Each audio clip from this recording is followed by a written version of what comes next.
La logistique, une filière d'avenir avec la mondialisation des échanges, le développement du tourisme et le boom du e-commerce, d'où une journée logistique dans une grande école pour faire connaître la filière.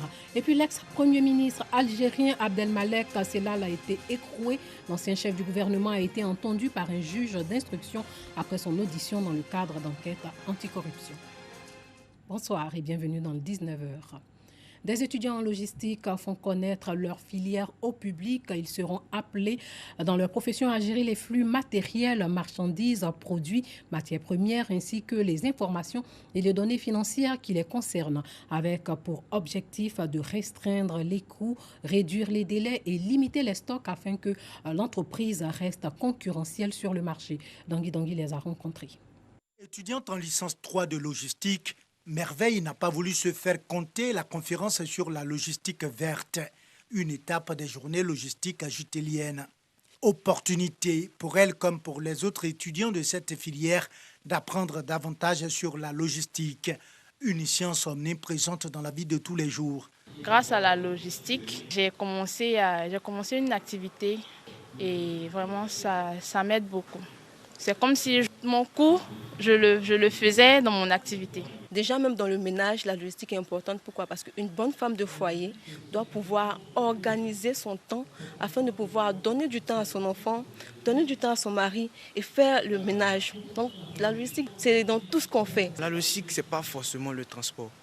C'est un domaine assez vaste. Le but véritablement de la logistique, c'est l'organisation, dans le but de minimiser les coûts et en tirer assez de profit.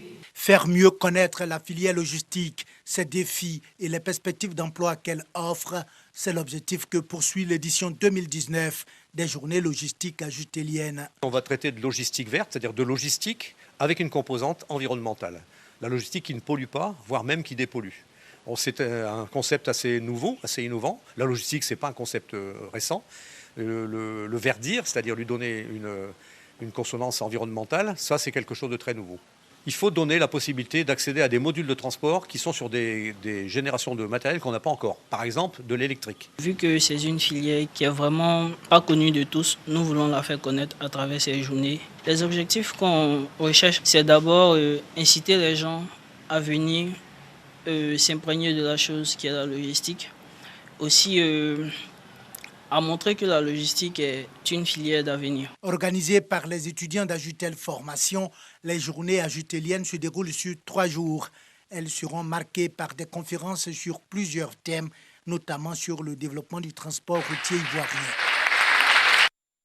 La cohésion sociale, vecteur de stabilité dans la commune de Cocody, une valeur qui a fait ses preuves au sein de plusieurs communautés. Une association de femmes veut donc apporter sa contribution à l'effort de réconciliation en rapprochant les femmes de la commune de Cocody.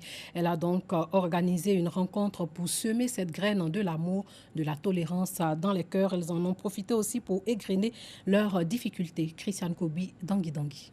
Elles sont au nombre de 100.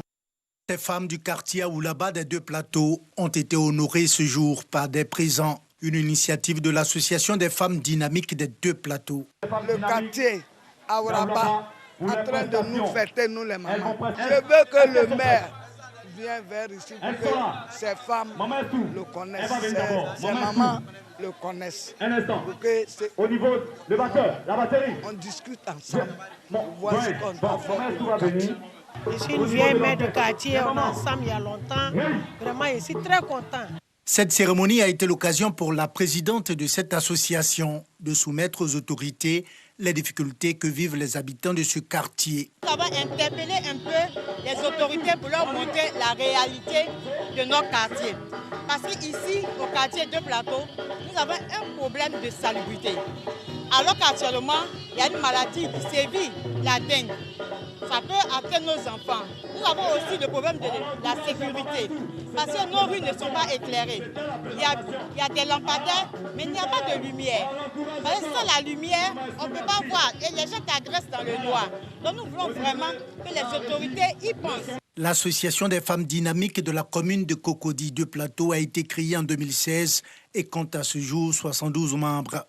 Objectif, aider les femmes à se prendre en charge en leur trouvant des financements. Les professionnels de la conservation du patrimoine à l'ère de la numérisation, pendant 2 jours, ils réfléchissent sur le thème « La mémoire du monde à l'ère numérique », mieux gérer les informations numériques fiables pour mieux préserver le patrimoine documentaire et participer aussi au développement durable.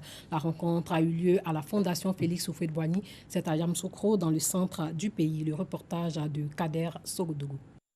Fondation Félix Houphouët-Boigny de Yamoussoukro, le Comité national ivoirien Mémoire du monde déroule un pan important de ses activités, le renforcement des capacités des professionnels de la conservation du patrimoine documentaire des régions du centre de la Côte d'Ivoire.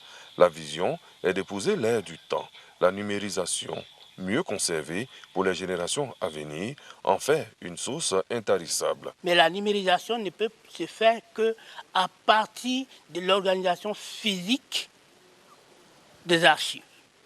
Ensuite vient la numérisation pour pouvoir permettre à la consultation, à la gestion rapide pour retrouver les dossiers. Pendant 2 jours, il sera question de mieux former pour une meilleure qualité de conservation et une continuité accrue dans les bibliothèques, les archives, les musées, les médias audiovisuels. Une initiative soutenue par la Commission nationale ivoirienne pour l'UNESCO, présidée par la ministre Kandia Kamara, représentée pour la circonstance. Aujourd'hui, l'avenir est dans la numérisation. Les archives papier, les archives physiques tendent à disparaître et avec les catastrophes naturelles, avec les dégradations que ces archives subissent, il faut passer immédiatement à la numérisation. Chercher à former nos archivistes dans la numérisation des archives, dans les différents services. Un des vœux chers du Comité national ivoirien Mémoire du monde, au sortir de l'atelier de Yamoussoukro, sera de créer en Côte d'Ivoire un cadre de formation et de recyclage des professionnels de la conservation. Hors de chez nous, le président malien Ibrahim Boubacar Keïta s'est rendu aujourd'hui sur les lieux de la tuerie du village d'Ogon de Sobanda, dans le centre du pays, où l'État est appelé à agir pour enrayer le cycle de violence intercommunautaire. La tuerie dans la soirée du 9 juin dernier dans ce village de la zone de Bandiagara a fait 35 morts, dont 24 enfants selon un dernier bilan. Les autorités maliennes ont limogé le gouverneur de la région de Mopti. Le président de la République malienne, Ibrahim Boubacar Keïta, a également déclaré un deuil national de 3 jours à compter de ce jeudi 13 juin 2019 sur toute l'étendue du territoire malien en hommage aux victimes. L'ancien Premier ministre algérien Abdel Malek Sellal, lui, a été écroué aujourd'hui par un juge d'instruction après son audition dans le cadre d'enquêtes anticorruption. Il est le 2e Premier ministre de l'ancien président Abdelaziz Bouteflika, envoyé en prison en 2 jours. Hier, un juge a placé en détention préventive Ahmed Ouyaya, 4 fois chef du gouvernement en Algérie, dont 3 fois sous la présidence d'Abdelaziz Bouteflika. L'ancien président soudanais Omar El-Béchir, destitué et arrêté en avril dernier sous la pression de la rue, a été inculpé pour corruption. Le ministère public annonce avoir terminé toutes les enquêtes concernant l'action en justice intentée contre le président déchu Omar El-Béchir par des procureurs anticorruption. Il a indiqué que Omar El-Béchir était accusé de possession de devises étrangères, d'avoir acquis des richesses de façon suspecte et illégale et d'avoir ordonné l'état d'urgence. Le 21 avril, le chef du conseil militaire, le général Abdel Fattah al-Mourhan, avait affirmé que l'équivalent de plus de 113 millions de dollars avait été saisi en liquide dans la résidence de Omar El-Béchir à Khartoum. Le Soudan a un des taux de corruption les plus élevés du monde, se classant au 172e rang sur 180 pays selon le rapport 2018 de Transparency International. Au Malawi, pauvreté et culture encouragent le travail des enfants. Le travail des enfants est un problème majeur dans ce pays où beaucoup de familles vivent une extrême pauvreté avec moins de 500 francs CFA par jour. Au Malawi, pauvreté et mentalité encouragent le travail des enfants. Dans ce pays d'Afrique australe, beaucoup de familles vivent avec moins d'1 euro par jour. Notre culture est différente de celle des Blancs parce que nous croyons en la formation des jeunes pour qu'ils deviennent autonomes à l'âge adulte. Nous ne considérons pas cela comme le travail d'enfant. Nous les préparons aux responsabilités futures.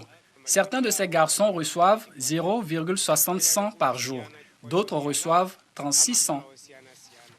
Le Centre d'émancipation pour la jeunesse tente de faire changer les mentalités. Le travail des enfants, un problème très grave. Des données récentes recueillies lors d'une enquête nationale il y a 2 ans révèlent que le travail des enfants a atteint 38%. Et 38% sont des statistiques très sérieuses. La plupart des parents disent que les enfants sont contraints à travailler parce qu'ils sont pauvres. Ce que nous faisons, c'est d'inciter les parents à permettre aux enfants d'aller à l'école. Et nous les soutenons par des actions de développement socio-économique.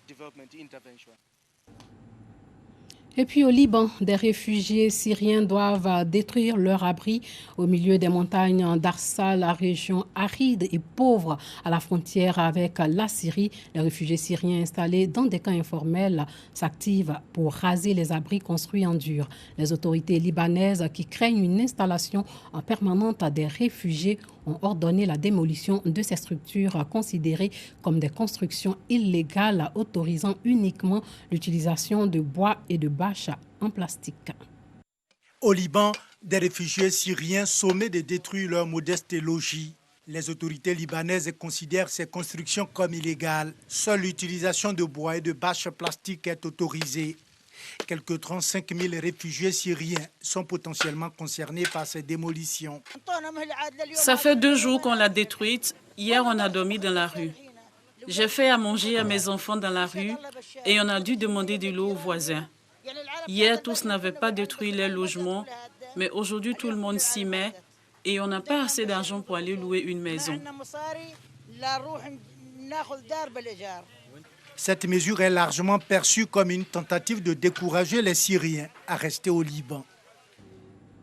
Voilà, c'est tout pour aujourd'hui. Merci de nous avoir suivis et surtout, portez-vous bien.